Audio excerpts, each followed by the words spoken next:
Hi everyone. अभी एक student ने आंसर की को लेकर आरटीआई फाइल की थी कि यूपीएससी उसे बता दे कि भाई क्या सोर्सेज थे। उन्होंने अपनी ओएमआर के बारे में पूछा तो यूपीएससी का क्या आंसर आया आप देखो। एक मिनट, ये देखो, requested information is not available in compiled form.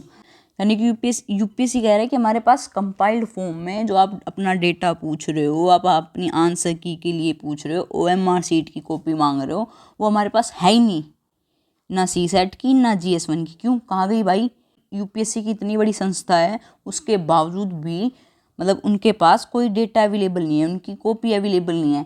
यहाँ पर कोई भी जो इंस्टीट्यूट है जो यूपीएससी के लिए प्रिपेयर करवा रहा है, उनके पास डेटा अवेलेबल होता है। आप जाकर देख सकते हो, अगर आपने कोई मॉक टेस्ट दिया है तो आपका पूरा डेटा उनके पास मिल जाएगा। इवन टॉपर की कॉपी भी आपको मिल जाएगी। कहना चाह रहे हो भाई, सब कुछ अवेलेबल है। वो तो एक छोटी सी संस्था है, एक कोचिंग इंस्टीट्यूट तो बहुत ही छोटी संस्था है, और यूपीएससी उसके कंपैरिजन में बहुत बड़ी है, उनके पास एक्सपर्ट है। फिर भी कह रहे हैं कि हमारे पास कंपाइल्ड फॉर्म में डेटा ही अवेलेबल नहीं है। जो आप इन्फॉर्मेशन लेना चाह रहे हो, आपकी कॉपी भी, ओएमआर की कॉपी हमारे पास नहीं है। कहाँ गई भाई? जला दी, क्या कर दिया, ये तो बता दो। चलो ठीक है, अब आप नेक्स्ट पॉइंट देखो। Answer key for objective type question paper are prepared and are reviewed by a team of expert. For the answer key are finalised after considering all the representation received through online question paper representation portal. However, detailed source are not maintained. ओ भाई साहब, चलो इसका भी answer देखते हैं। अभी ये क्या कह रहे हैं कि जो हम आंसर की बनाते हैं वो एक एक्सपर्ट टीम रिव्यू करेगी, क्या आंसर होना चाहिए क्या नहीं होना चाहिए, और उसके बाद जो हम आंसर की फाइनलाइज करते हैं, कब करते हैं? जब हम जब हमारे पास रिप्रेजेंटेशंस आ जाते हैं। देखो क्या होता है कि अभी 25 मई को हमारा एग्ज़ाम हुआ, 25 मई से 1 जून तक उन्होंने पोर्टल ओपन कर दिया और बोला कि अगर आपको किसी क्वेश्चन में दिक्कत आ रही है तो आप हमें रिप्रेजेंटेशन भेजो, कि आपको लग रहा है कि ये क्वेश्चन गलत सेट कर दिया, या आपको लग रहा है इसके 2 आंसर है, कोई भी कुछ भी आपको गलत लग रहा है, आप हमें रिप्रेजेंटेशन भेजो। उसके बाद हम इसको कंसिडर करेंगे, एक्सपर्ट कमेटी इसको कंसिडर करेगी और फिर रिजल्ट बनाएगी। ठीक है, मान लिया आपकी बात। तो इससे एक चीज़ क्लियर ये हो गई कि जो हमारी आंसर की प्रिपेयर की जाती है वो बाद में प्रिपेयर की जाती है, जब यूपीएससी को रिप्रेजेंटेशन मिल जाते हैं। यानी कि इसका मतलब क्या है कि पहले से कोई आंसर प्रिपेयर नहीं होते हैं उनके पास। मतलब यूपीएससी को पता है कि हम क्वेश्चन गलत सेट करेंगे, फिर स्टूडेंट आएंगे, रिप्रेजेंटेशन देंगे, उसके बाद हम फाइनल की प्रिपेयर करेंगे। उसके बाद ये देखो क्या बकवास कर रहे हैं। However detail source are not maintained. मतलब ये कह रहा है कि उसके बाद भी हमारे पास कोई डिटेल्ड सोर्स नहीं है कि हमने कोई आंसर ए आंसर करा है, बी आंसर दिया है या सी आंसर दिया, उसके सोर्स कहाँ हैं, हमने वो भी मेंटेन करके नहीं रखे। बस हमने आंसर दे दिया और सोर्स गया बाढ़ में। भाई क्यों खिलवाड़ कर रहे हो इतने लोगों की ज़िंदगी के साथ? यूपीएससी एस्पिरेंट अपने सालों दे रहा है इस एग्ज़ाम के लिए, और तुम ये बकवास कर रहे हो। हमारे पास डिटेल सोर्स अवेलेबल नहीं है, मेंटेन नहीं करके रखे, और ना ही आपने जो इन्फॉर्मेशन मांगी हमसे वो हमारे पास कंपाइल फॉर्म में नहीं है, यूँ ही कहीं बिखरी पड़ी है। होगी तो होगी, नहीं तो नहीं होगी। यूपीएससी सीधा सीधा लोगों की ज़िंदगी के साथ खेल रहा है। इतना टाइम लोग इन्वेस्ट करते हैं, लोग अपनी जॉब छोड़कर यूपीएससी के लिए लग रहे हैं। मतलब ये क्या सिस्टम हो गया? किसी ने आरटीआई फाइल कर दी तो आरटीआई का रूल एक ही होता है कि 30 दिन के अंदर अंदर आंसर करना होता है। तो आंसर यूपीएससी ने किया है, लेकिन ये क्या आंसर किया है कि हमारे पास कोई डेटा नहीं है। अब थर्ड पॉइंट में देखना, अगर आपका कोई इंस्टीट्यूट है, वो कोई मॉक टेस्ट बना रहा है, तो उसके पास भी पूरे डिटेल सोर्स होंगे कि हमने अगर ए आंसर किया है तो ये एनसीईआरटी में मेंशन है, हमने किसी का आंसर बी किया है तो वो कॉन्स्टिट्यूशन में लिखा हुआ है, या कोई न्यूज़पेपर में आया था ये चीज़। उनके पास पूरा सोर्स होता है कि कहाँ से हम क्वेश्चन बना रहे हैं और कहाँ से हम उसका आंसर दे रहे हैं, वो भी सोर्स है। मतलब एक छोटा सा इंस्टीट्यूट ये सारी चीज़ें मेंटेन करके रख रहे हैं। आप यूपीएससी इतनी बड़ी संस्था होकर कैसे इस चीज़ को इग्नोर कर सकती है? अभी ये क्या कह रहे हैं, इस थर्ड पॉइंट को बहुत ध्यान से समझ रहे हैं हम।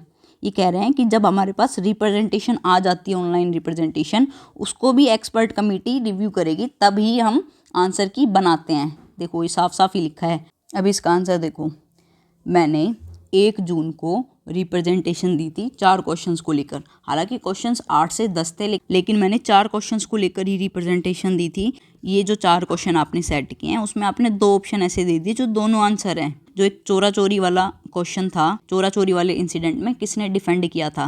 भाई एक CR दास भी था और एक मदन मोहन मालवीय भी थे। भाई दोनों पढ़े हैं मैंने।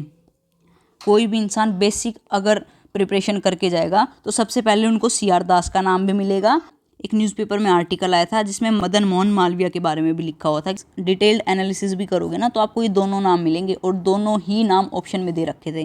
तो आप किसको मान रहे हो सही? अगर इस क्वेश्चन में कोई इंसान CR दास करके गया था और यूपीएससी कहती है कि हम तो मदन मोहन मालवीय को मान रहे हैं, तो भाई आप तो लिस्ट से बाहर हो जाओगे ना। ये किसकी गलती है? ये तो यूपीएससी की गलती है। अगर हम एस्पिरेंट क्वेश्चन गलत करके आ रहे हैं तो हमें पेनल्टी के रूप में 1/3 नेगेटिव मार्किंग फेस करनी पड़ती है। यूपीएससी का क्या, चौड़े में गलती कर रही है आके, वो इस तरह के क्वेश्चन सेट कर रही है। चलो छोड़ो, एक और क्वेश्चन याद आ रहा है, वो जो कॉरिडोर वाला था ना, कॉरिडोर वाला क्वेश्चन, उसका ए ऑप्शन और डी ऑप्शन सेम था और दोनों आंसर थे। उन्होंने कहा कि रिप्रेजेंटेशन के बाद आंसर की बनाई जाएगी। मैंने 1 तारीख को अपनी रिप्रेजेंटेशन दे दी थी, 1 जून को। अब यूपीएससी रिप्लाई करती है कब, ये देखो 2 दिन पहले, 23 जून को। मतलब हमारा रिज़ल्ट आए 10 दिन हो चुके हैं, 10 से भी ज़्यादा दिन हो गए, उसके बाद रिप्लाई आ रहा है कि जो आपने रिप्रेजेंटेशन दी थी वो हम कंसीडर कर रहे हैं और उसको एक्सपर्ट रिव्यू करेंगे किसी मीटिंग में। कौन सी मीटिंग भाई? अब तो रिजल्ट आ गया, अब कौन सी मीटिंग होगी और उस मीटिंग का अब क्या फ़ायदा?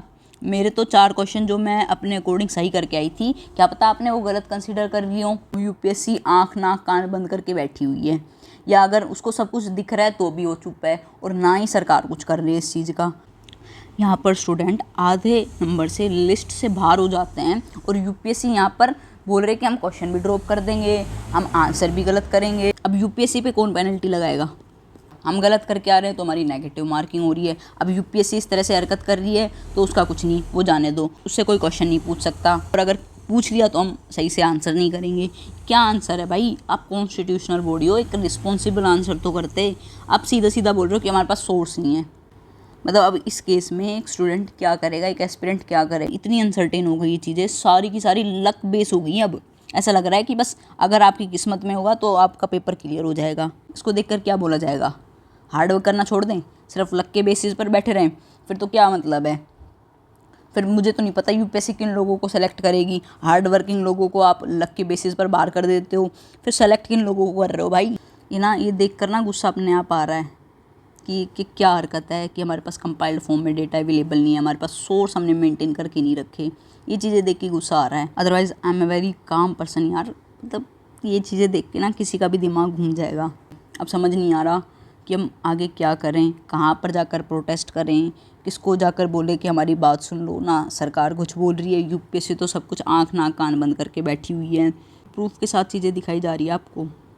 वो खुद रिप्लाई में क्या बोल रहे हैं, कब रिप्रेजेंटेशन दी जा रही है और कब वो फिर उसको कंसीडर कर रहे हैं।